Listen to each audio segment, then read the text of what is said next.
Hi, my name is Ileana and I'm here at The Mix, the Teen Center at the San Francisco Public Library. I am your humble host for our latest web series, STEM Challenge Yourself. In this series, we're going to have our fabulous librarians guide you through some creative projects and experiments for you to do at home. So, I think you're up for the challenge. Today's project is going to include science, art, books, and games. Are you ready? Let's go. Hi everyone, I'm Janine, and today's STEM challenge is Book Dominoes. All you need for this challenge is a bunch of books, hardcover books or board books. You can even use paperback books as long as they're sturdy enough to stand up on their own. So first, I'm going to talk a little bit about what book dominoes are. Then we'll show you how to create a book domino show, and then we'll talk about the science behind book dominoes. Have you ever played the game where you stack up a bunch of dominoes in a row and knock them over? That's basically what this is, except with books. What we're going to do is stand each book on its end, one after the other, in a row.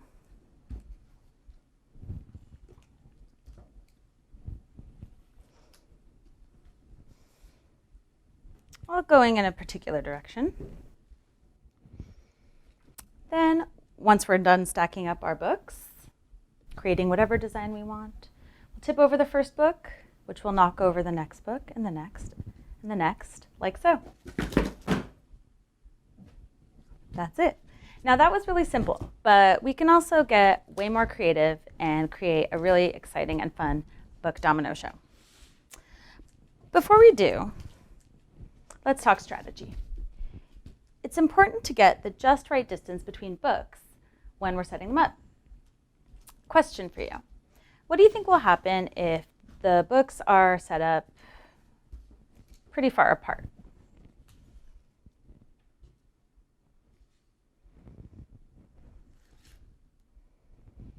Well, as you might guess, they won't do anything, right? They won't set off the chain.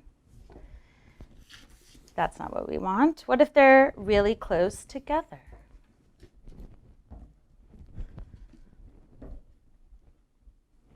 Well, they'll still fall, but it'll kind of create an awkward jumble, and we want everything to be kind of smooth and cool. So, usually you want your books to be about a hand's width apart. That's how I like to do it. But you should totally experiment and see what works best for you, because this is all about trying new things, right? Okay, so now we've learned a bit about the strategy. Let's go check out a domino show that I've already created. 6 feet, please, Ileana. Stay safe.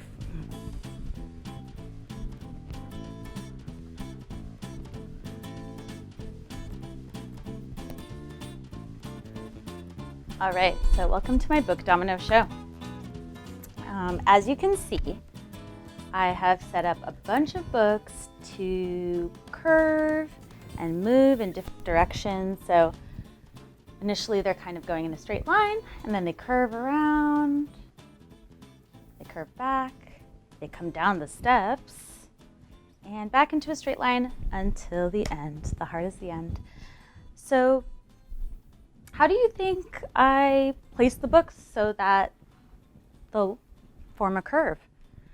Well, as I set each book down, I slightly angled it in the direction that I wanted the book path to go. So in this case, I set them down and I started just slightly placing them and angling them towards the left because I wanted them to curve left.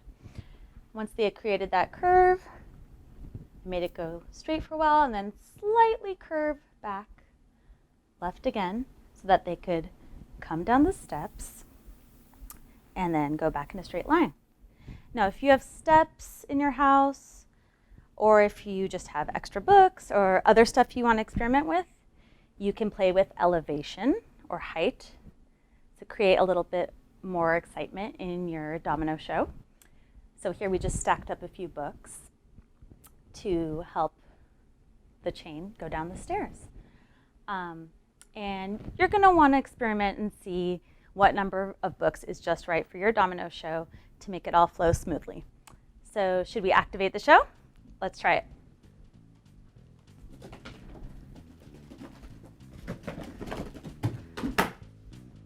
All right, that was pretty cool, right? I hope you liked it. Let's go back to the makerspace and learn a little bit about the science of book dominoes.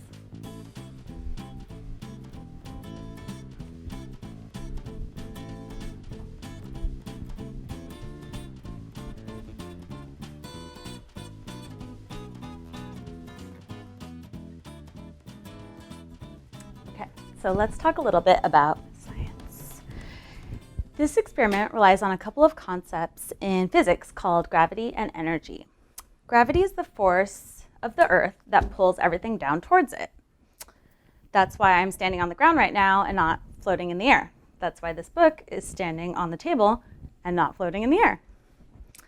So when you push something down, for example, it'll always fall towards the Earth. Now, energy is the ability to do work, to do an action, like a book moving from a standing position to a lying down position. How do these concepts apply to book dominoes? When a book is standing on its end, it is working against gravity, right? It is resisting being pulled down flat. When we stand the book upright, we give it one kind of energy called potential energy. That is the energy an object has based on its position. So a book standing up like this has potential energy because it can be moved, right? It can fall down. A book lying flat like this can't really do much of anything, right? Not much potential energy. Now, when objects move, their energy can change from one kind to another. So when a book falls, like so, that potential energy is becoming kinetic energy, which is the energy of motion, of movement. And in a domino chain, each book, as it falls, gives its kinetic energy to the next book, whose energy is transferred to the next, and so on and so forth. So the potential energy becomes kinetic energy, and that keeps the chain going forward. And speaking of chains, here's one more term for you. When the books fall down all together, one after the other, it's called a chain reaction. And it's going to keep going until something stops it, like when we've hit the last book in the row, or if my hand gets in the way. So that is your book domino challenge. So I encourage you to play around, try some new and exciting paths for your book dominoes, create a really fun show, and I hope it'll also help you to learn a little bit more about the science of book dominoes, gravity, energy, chain reactions.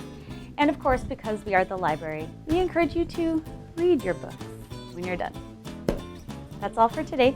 Thank you so much. Thanks, Janine. That was awesome. I love hearing about how you can learn new terms, use those terms, and then read the books after. Be sure to check out tips and tricks and other STEM Challenge Yourself information in the description box below. Visit sfpl.org for more info and stay STEM-tastic.